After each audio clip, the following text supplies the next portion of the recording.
സമഗ്ര വിവരങ്ങളുമായി അശ്വതി ചേരുന്നുണ്ട്. അശ്വതി, എങ്ങനെയാണ് തെരഞ്ഞെടുപ്പ് പുരോഗമിക്കുന്നത്? എത്ര ശതമാനം പോളിംഗ് ഇപ്പോൾ രേഖപ്പെടുത്തിയിട്ടുണ്ട്? എന്തൊക്കെയാണ് വിശദാംശങ്ങൾ? വിദ്യ, ഇപ്പോൾ മണ്ഡലം തിരിച്ചുള്ള പോളിംഗ് ശതമാനം പറയുകയാണെങ്കിൽ ആലപ്പുഴ ലോക്സഭാ മണ്ഡലത്തിൽ ഏകദേശം 36% പോളിംഗ് ആണ് രേഖപ്പെടുത്തിയിരിക്കുന്നത്. മാവേലിക്കരയിലും സമാനമായ രീതിയിൽ 35% പോളിംഗ് രേഖപ്പെടുത്തിയിട്ടുണ്ട്. അതുപോലെ തന്നെ എറണാകുളത്തും അതുപോലെ ചാലക്കുടിയിലും സമാനമായ രീതിയിലാണ്, ഏകദേശം അതേ കണക്കുകളോട് അടുത്തു നിൽക്കുന്ന രീതിയിലാണ് ഇപ്പോൾ പോളിംഗ് ശതമാനം രേഖപ്പെടുത്തിയിരിക്കുന്നത്. ഇത് എറണാകുളത്ത് ഏകദേശം 33%, അതുപോലെ തന്നെ ചാലക്കുടിയിലും ഏകദേശം 30-ന് മുകളിൽ, അത് 33%-ന് മുകളിൽ രേഖപ്പെടുത്തിയിട്ടുണ്ട്. എന്തായാലും ഇത് 12 മണി വരെയുള്ള ഒരു കണക്കായിരുന്നു. അതിനുശേഷം അതായത് നമുക്ക് കണക്ക് കൂട്ടുകയാണെങ്കിൽ ഏകദേശം 35%-ന് മുകളിൽ പോളിംഗ് ആണ് ഈ മണ്ഡലങ്ങളിലെല്ലാം തന്നെ രേഖപ്പെടുത്തിയതായിട്ട് നമുക്ക് ഈ ഘട്ടത്തിൽ കണക്കാക്കാനായിട്ട് സാധിക്കുക.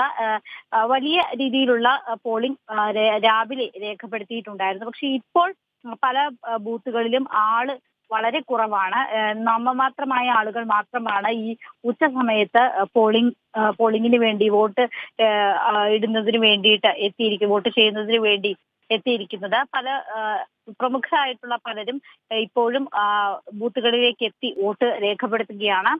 ഇന്നത്തെ വോട്ടിന്റെ ഒരു വിലയിരുത്തൽ നോക്കുകയാണെങ്കിൽ, ഉച്ചവരെയുള്ള ഒരു പോളിംഗ് നോക്കുകയാണെങ്കിൽ, രാവിലെ തുടങ്ങിയ ആദ്യ 2-3 മണിക്കൂറുകളിൽ വലിയ രീതിയിലുള്ള പരാതികൾ പലയിടങ്ങളിൽ നിന്നും ഉയർന്നിരുന്നു. പ്രത്യേകിച്ച് ഈ വോട്ടിംഗ് യന്ത്രത്തിന്റെ തകരാറുകളാണ് ആദ്യ മണിക്കൂറുകളിൽ ഉണ്ടായിരുന്നത്. അത് എറണാകുളത്ത് പലയിടത്തും, പ്രത്യേകിച്ച് ആലുവയിൽ വലിയ രീതിയിലുള്ള ഈ വോട്ടിംഗ് യന്ത്രത്തിന്റെ തകരാറുണ്ടായിരുന്നു. കീഴ്മാട് ഏകദേശം 3 മണിക്കൂറിലധികം നേരം ഇത്തരത്തിൽ വോട്ടിംഗ് യന്ത്രത്തിന്റെ തകരാറ് വലിയ പ്രശ്നമായിരുന്നു. ആളുകളുടെ പ്രതിഷേധം ഈ മണ്ഡലങ്ങളിൽ ഉണ്ടായിരുന്നു.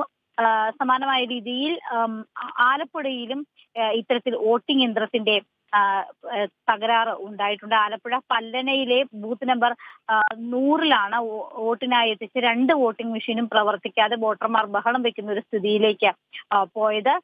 ചേർത്തലയിലും സമാനമായ രീതിയിൽ വോട്ടിംഗ് യന്ത്രത്തിൽ തകരാറുണ്ടായതിനെ തുടർന്ന് അരമണിക്കൂറോളമാണ് ഇത് നടപടിക്രമങ്ങൾ വൈകിയത്.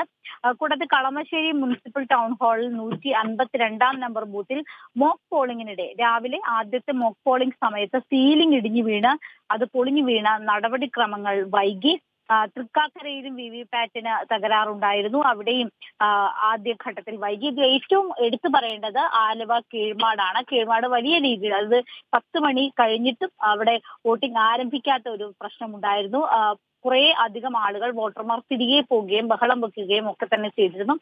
അതോടൊപ്പം തന്നെ ഈ വോട്ടിംഗ് യന്ത്രത്തിന്റെ ബീറ്റ് സൗണ്ടിൽ വലിയ വ്യത്യാസം എല്ലാവരും ഉയർത്തിയ മറ്റൊരു ആരോപണമാണ്. അതായത് ബീറ്റ് സൗണ്ട് കേൾക്കാൻ വൈകുന്നു എന്നതായിരുന്നു ഒരു പ്രധാനപ്പെട്ട പ്രശ്നം.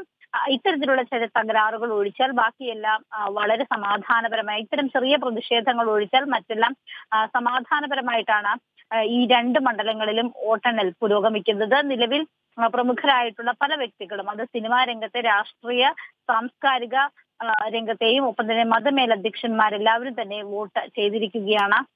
രാവിലെ സമയത്തായിരുന്നു സ്ഥാനാർത്ഥികൾ എല്ലാവരും വോട്ട് രേഖപ്പെടുത്തിയത്. 7 മണിയോടുകൂടി തന്നെ, 7-7:30 തന്നെ സ്ഥാനാർത്ഥികൾ എല്ലായിടങ്ങളിലും വോട്ട് രേഖപ്പെടുത്തുന്ന കാഴ്ച നമുക്ക് കാണാൻ സാധിച്ചിട്ടുണ്ട്. വിദ്യ.